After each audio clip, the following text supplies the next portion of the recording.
appreciate it now. Good morning. Good to see all of you today, especially those who have been traveling back in town with us. Others perhaps that have been sick.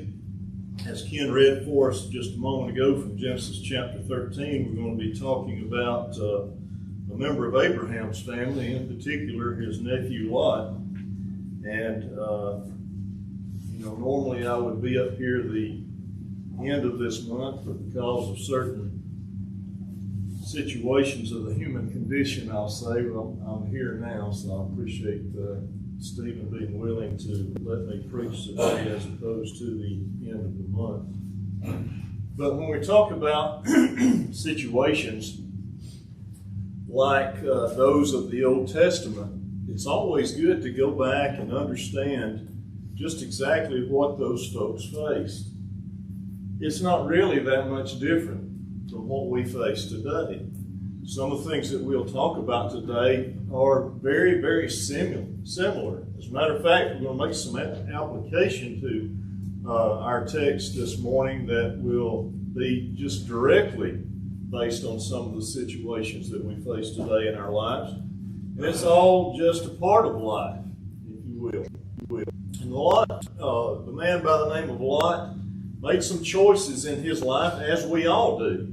Some of those choices turned out to be very good choices, some of them not so much. And much like myself, I don't know about you, I've made some bad choices in my life. I would suppose that all of us have.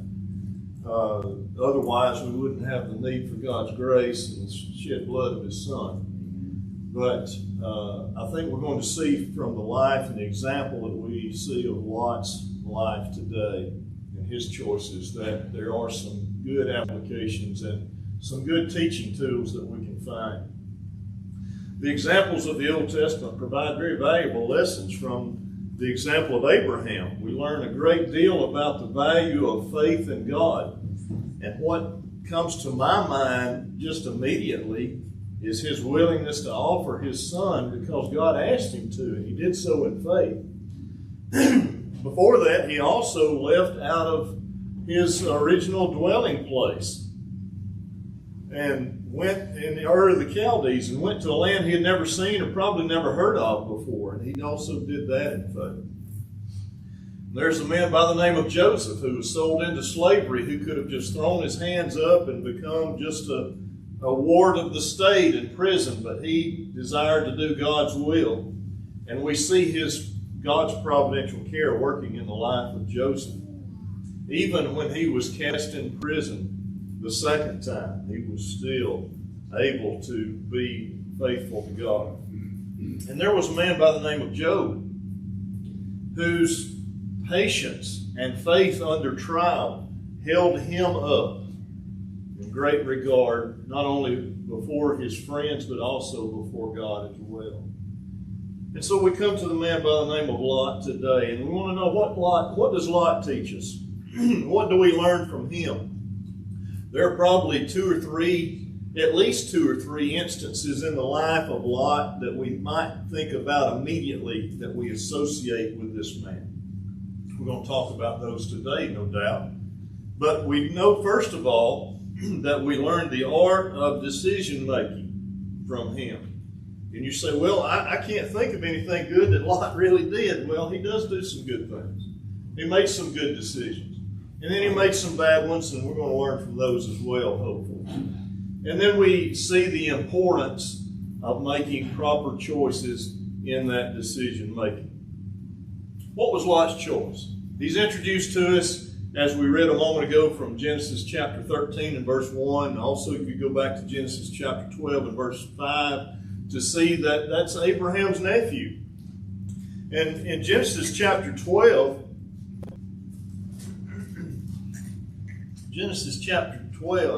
I'm in Exodus, I need to get out of there. Genesis chapter 12 and verse 5, we actually learn about Abraham journeying down to Egypt. And he spends some time down in Egypt, and he leaves Egypt and goes to the Negev, which simply means the south country. And it is there mentioned in verse 5 that his nephew Lot is with him in Egypt, and they take their possessions that they had accumulated, and they carry them over into the land of Canaan, and they stayed there in the land of Canaan for a good while. But we also learn about Lot from our reading this morning in Genesis chapter 13, verses 2 through 5, that he was, like his uncle, a wealthy man. God had blessed Abram, as we know him at this time, and he had become a very wealthy man, and like him, Lot had been very prosperous as well. And I think a lot of that has to do with, or maybe I should say some of that has to do with association with Abraham, but I think a lot of that has to do with the choices that Lot makes as well, because we're going to learn here in just a moment that he was a faithful man, a righteous man. But this caused the two to have to separate. Because they had large flocks, then there began a war between the servants of each one of the men, and they decided, specifically Abram called Lot, said, listen, we're two great people. We're faithful to one another. We're friends. We're family.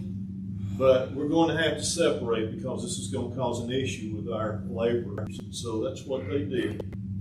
And Abram, as his custom was, being the one that wanted to offer the other the best, he said, Lot, you choose which way you want to go. And so he did. He was given the opportunity to choose wherever he wanted to go. And what did Lot do? He looked out over the well-watered plain to the south and east, and he chose that. And on the surface, we see that his choice was a good one, because he looked at verse 10 of Genesis 13, and he looked at all the valley of the Jordan that was well-watered everywhere. This was before the Lord destroyed Sodom and Gomorrah, like the garden of the Lord. Let's take that parenthetical information about Sodom and Gomorrah out of there for just a second and read that verse. He saw all the valley of the Jordan, that it was well-watered everywhere, like the garden of the Lord. What garden is this? It's the Garden of Eden that he's referring to, right? And so this place, and we're not necessarily saying that this is where the Garden of Eden was, but this place was well-watered. It was beautiful. It was good for a fellow that was a shepherd and had herds. It would be prosperous for his family. And so that's what he chose. He said it was like not only the garden of the Lord, but like the land of Egypt as you go to Zoar. Very beautiful and well-watered, prosperous area for those that have herds that need to eat and drink. And so Lot sold for himself all the valley of the Jordan, and Lot journeyed eastward. Thus they separated from each other. So we would look at that if we stopped there in the life of Lot, and that's all we would think. The inference is that Lot lived a great life. He went on and became even more wealthy, and he had friendship with Lot and was faithful to God. With Abram, and was faithful to God, and everything went well. But as it is so many times, that's not where the story ends. As a result of Lot's choice, he suffered some things. In Genesis chapter 14, and beginning with verse 1, we have a list of the kings of the area there, and these kings, many of them were subject to Chedorlaomer, king of Elam. And as a result of that, they decided that they wanted to rebel and gain their freedom back, and so they went against the kings of Sodom and Gomorrah and those other places. And what happened when that occurred? When they had war, in verse 11 of chapter 14 of Genesis, they took all the goods of Sodom and Gomorrah and all their food supply and departed. At this time, Lot lived in or near Sodom at least. And so he was affected by this. But the next verse, in verse 12, goes on to tell us that not only did he suffer loss, not only was he involved in war, he was kidnapped. And they also took Lot, Abram's nephew, and his possessions and departed, for he was living in Sodom. And so here's a man that's wealthy. He's not a warring man necessarily. He really doesn't have soldiers in his employ. He has shepherds in his employ. And so they really don't know what to do in time of war. But here, these kings come and they take Lot and his family and all that he has. We're going to come back to that story in just a little bit. But he also, as a result of living in Sodom, is tormented by Sodom. 2 Peter chapter 2, beginning with verse 7, we find that one of the things mentioned there, as I've referred to at least twice already, is that Lot was a faithful man in following after the Lord, but as a result of that, he was vexed